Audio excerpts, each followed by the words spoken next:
Good morning बच्चों। तो हम लोगों के सिलेबस में ना प्रकृति में जो है सिलेबस में दिया हुआ है घर के बारे में कि घर कैसे होते हैं, कितने प्रकार के होते हैं। तो आज हम लोग चर्चा करेंगे ना कि घर कैसे होते हैं, जो हमने भी बोर्ड पे लिख रखा है ना, ऐसे भी होते हैं घर। तो आज हम लोग उसी के बारे में पढ़ेंगे। तो सबसे पहले मोटी मोटी बात ये कि घर कई तरह के होते हैं, है ना। जैसे हम लोग मैदानी क्षेत्र में रह रहे हैं तो वहां दूसरी तरह के घर होते हैं। अगर हम पर्वतीय क्षेत्र में जाएंगे तो वहां दूसरी तरह के घर होते हैं। फिर कहीं बारिश वाले क्षेत्र में जाएंगे तो वहां दूसरी तरीके के घर होते हैं। तो घर कई प्रकार के होते हैं। तो आज हम लोग समझेंगे उन प्रकारों को, है ना। तो नंबर एक, बांस के घर। तो सबसे पहले बात ये, बांस के घर होते कहाँ पे हैं? जहां पे ज्यादा वर्षा होती है, अधिक पानी वाले क्षेत्रों में, बारिश वाले क्षेत्रों में कौन से घर बनाए जाते हैं? बांस के घर। अब बांस के घर क्यों बनाए जाते हैं? क्योंकि जब पानी ज्यादा होगा तो नीचे पानी रहेगा, भरा रहेगा, तो नीचे तो जल भराव की स्थिति रहेगी। उस वजह से बांस के घर कम से कम एक मंजिल ऊपर बनाए जाते हैं। एक मंजिल ऊपर मतलब 12 से 11-10 फीट तक छोड़ दिया जाता है ऊंचाई पे, है। तो एक मंजिल नीचे कुछ नहीं होता है, एक मंजिल छोड़ के ऊपर बांस का पूरा घर बनाया जाता है। अच्छा, बांस ही का क्यों बनाया जाता? क्योंकि बांस जल्दी से पानी में खराब नहीं होता, है ना। हम कोई दूसरी लकड़ी का क्यों नहीं बना सकते? क्योंकि दूसरी लकड़ी जल्दी से खराब हो जाती है। और सबसे बड़ी बात ये कि बांस हमको आसानी से उपलब्ध भी हो जाता है कम रुपए में, इसलिए लोग बांस के घर बना लेते हैं आसानी से, है ना। तो ये जान गए आप। तो जो बांस के घर होते हैं वो पहली बात तो बांस के ही बने होते हैं। और कहाँ बनाए जाते हैं? जहां बहुत सारा पानी या बारिश हो रही होती है, ज्यादातर बारिश होती है। और कितना ऊंचाई पे? लगभग 10 से 12 फीट ऊंचाई, मतलब एक मंजिल कुछ नहीं बनाया जाता। क्योंकि जहां पानी गिरेगा वहां बारिश होगी तो सांप, बिच्छू, कीड़े मकोड़े भी आएंगे।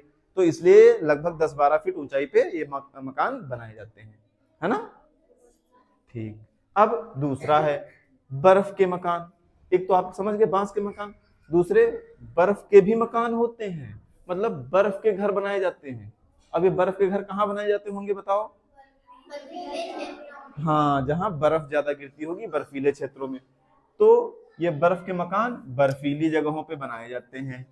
और इनका एक स्पेशल नाम है, इग्लू। ये घर ऐसे होते हैं, ये मतलब ऐसे गोल गोल गोल गोल ऐसे होते, ऐसे, है ना। इसी को बोलते हैं इग्लू। ये सब बर्फ से बने होते हैं। ये बर्फ से बिल्कुल कछुआ की तरह से लगते हैं। ये बर्फ से बने होते हैं। बर्फ से बने होने के कारण इनमें बाहर तो बर्फीला मौसम है और बर्फ से बने हैं तो लगता होगा बड़ी ठंडी, बाहर की हवा कोई अंदर आने ही नहीं देते, तो अंदर गर्मी का एहसास होता है ना। ये बर्फ देखो जब रखी हो तो आर पार नहीं होती ना हवा उससे, तो इसमें भी हवा आर पार होती नहीं, तो अंदर जो है ठंडक नहीं लगती। अब फिर आते हैं मिट्टी के घर। मिट्टी के घर तो सब लोग जानते हैं। हम लोग आज नहीं, हमारे मम्मी पापा तो पहले मिट्टी के घर में ही रहते थे, हैं। हम लोग जब अपनी नानी दादी के यहाँ घूमने जाते थे तो वहां घर कैसे होते थे? अधिकतर घर मिट्टी के ही होते थे। इतनी मोटी मोटी दीवारें होती थी, है ना। तो सबसे पहले मिट्टी के घर कहाँ होते हैं? जहां जहां वर्षा कम होती है वहां मिट्टी के घर बनाए जाएंगे। जहां वर्षा ज्यादा होगी वहां मिट्टी के घर बनाए जाएंगे तो मिट्टी बह ही जाएगी, तो वहां नहीं बनाए जाते। मिट्टी के घर वहां बनाए जाते हैं जहां वर्षा बहुत कम होती है। और वो घर बनते काहे के हैं? मिट्टी के घर है तो मिट्टी के ही बनते हैं, है ना। और तीसरी बात हमने अभी बताया ना, इनकी दीवारें कैसी होती हैं? आज के टाइम पे देखो ईंट उसके बनाए जाते हैं, ईंटों के, तो एक एक ईंट के बनाए दिए जाते। पहले जो दीवारें होती थी इतनी इतनी मोटी होती थी, ईंट उसकी मिट्टी की दीवारें। क्यों? क्योंकि जब दीवारें मोटी होंगी तो सूर्य का प्रकाश पड़ेगा तो रिफ्लेक्ट हो जाएगा, वापस चला जाएगा। तो अंदर दीवार गर्म होगी कि नहीं? नहीं गर्म होगी। जब अंदर गर्म नहीं होगी तो गर्मियों में भी हमारा घर कैसा रहेगा? ठंडा रहेगा। तभी तो मिट्टी के घर गर्मियों में भी क्या करते थे? ठंडक प्रदान करते थे, ठंडाते थे, है ना। तभी लोग गांव में मिट्टी के घर में रहना पसंद करते थे। ठीक, तो ये हो गए मिट्टी के घर। अब इसके बाद आते हैं तैरते हुए घर। बहुत ऐसी जगह है जहां पे घर जमीन पे नहीं है, पानी में है, वो तैरते रहते हैं। तो ये घर कहाँ बनते हैं? पानी में, है ना, पानी में बनाए जाते हैं ये घर। और दूसरी बात, ये घर किस चीज के बने होते हैं? लकड़ी के। अब सोचो कि लकड़ी के ही क्यों बनाए जाते हैं? स्टील के, लोहे के और काहे के नहीं बनाए जा सकते? बनाए जा सकते हैं, लेकिन लोगों के पास उतना होना भी तो चाहिए, लोग सक्षम भी तो हों। लकड़ी सबसे आसानी से उपलब्ध है सबके पास, तो जो लोग वहां रहते हैं पानी के क्षेत्रों में, वो अपना लकड़ी के घर बनवा लेते हैं। पता कई कई लोग कैसे बनवाते हैं? जैसे नाव बनवाए, तो बड़ी सी नाव बनवा लिए, उसी में घर बनवा लिए। इनको एक नाम है, हाउस बोट। तो जो पानी में तैरने वाले घर होते हैं उनको क्या बोला जाता है? House boat. उनको हाउस बोट भी बोला जाता है ना। और कहीं कहीं नाव पे भी बनवा लेते हैं। ठीक, तो ये हो गया आपका तैरते हुए घर। अब एक और प्रकार है जो पत्थर के घर होते हैं।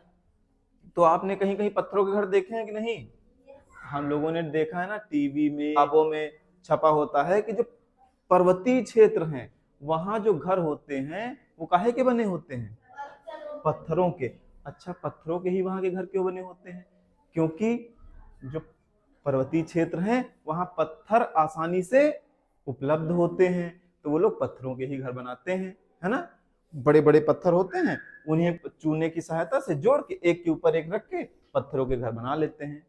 अच्छा, वहां की एक बात और है, वहां जो है वहां की छत अपने यहाँ जैसे सपाट छत होती ना, वहां सपाट छत नहीं होती है ना। छत सपाट नहीं होती। क्यों नहीं होती? क्योंकि वहां बर्फ गिरती है ना। अगर सपाट छत रहेगी तो बर्फ वहीं सब जमा हो जाएगी, तो पूरा घर कितना ठंडा करेगा।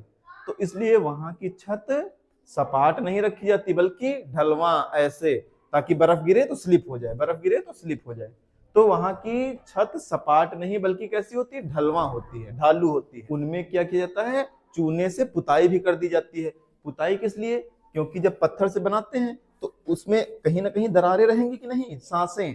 तो चूने से पुताई कर दिया तो सांसें गई भर, तो जब हवा चलेगी तो हवा अंदर बाहर नहीं जाएगी, है। अब एक और घर का प्रकार बचा है, क्या? घुमंतू लोगों के घर। अच्छा देखो, इनमें नाम से ही लग रहा, घुमंतू लोगों के घर। अच्छा, तो ये कैसे लोग होंगे? जो घूमते होंगे इधर उधर, जैसे बंजारे लोग होते हैं ना, आज यहाँ कल वहां परसों दूसरी जगह। तो जब ये लोग एक जगह तो रुकते नहीं, तो क्या इनके घर एक जगह होते होंगे? तो इन घरों को क्या बोला जाएगा? अस्थाई घर, है ना। मतलब एक होता स्थाई, जैसे हम लोगों के घर क्या है? स्थाई हैं, हम लोग जहां हैं वहीं रहेंगे। ये लोग होते हैं अस्थाई, कभी इधर कभी उधर। तो इनके के घर भी क्या होते हैं? अस्थाई होते हैं, है ना।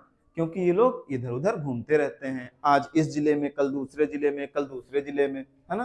तो वही उसी हिसाब से इनके घर भी चेंज होते रहते हैं।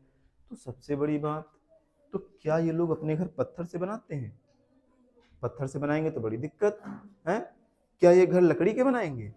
बहुत लकड़ी की मेहनत लग जाएगी उसमें भी। क्या ये लोग मिट्टी के घर बनाएंगे? उसमें भी बहुत दिक्कत हो जाएगी। तो ये लोग न लकड़ी के, न मिट्टी के, न पत्थर के, इनके किसी के भी घर नहीं बनाते। ये लोग घर बनाते हैं किसके? टेंट वाले, कि तुरंत हटाया, तुरंत लगाया, जाना है तुरंत लपेटा, निकल गए। फिर वहां रहना है, तुरंत उस टेंट को खोला और गाड़ दिया डंडे, और डंडे से लगा दिया और फिर रहने लगे। तो इन घरों को टेंट के घर बोला जाता है। या फिर मोटा सा कपड़ा होता है, उसको कैनवास बोलते हैं, पन्नी होती मोटी सी कैनवास, तो उसके घर बने होते हैं, है ना। और यही जो घर होते हैं जिनको टेंट बोलते हैं, जो कैनवास के बने होते हैं, जब किसी भी क्षेत्र में बाढ़ आ जाती है, भूकंप आ जाता है, तो वहां के लोग इधर से उधर करने पड़ते हैं ना, तो वो रहेंगे कहाँ? तो वहां भी ये घर तुरंत वाले घर है ना, तो इनको तुरंत बना के वहां उनको रहने के लिए जो है, रहने के लिए सहायता प्रदान की जाती है। तो समझ गए हम लोगों पे जो टॉपिक है उसमें 6 प्रकार के घर हमने पढ़े। बांस के घर, बर्फ के घर, मिट्टी के घर, तैरते हुए घर, पत्थर के घर, और घुमंतू लोगों के घर। ठीक, चलो धन्यवाद।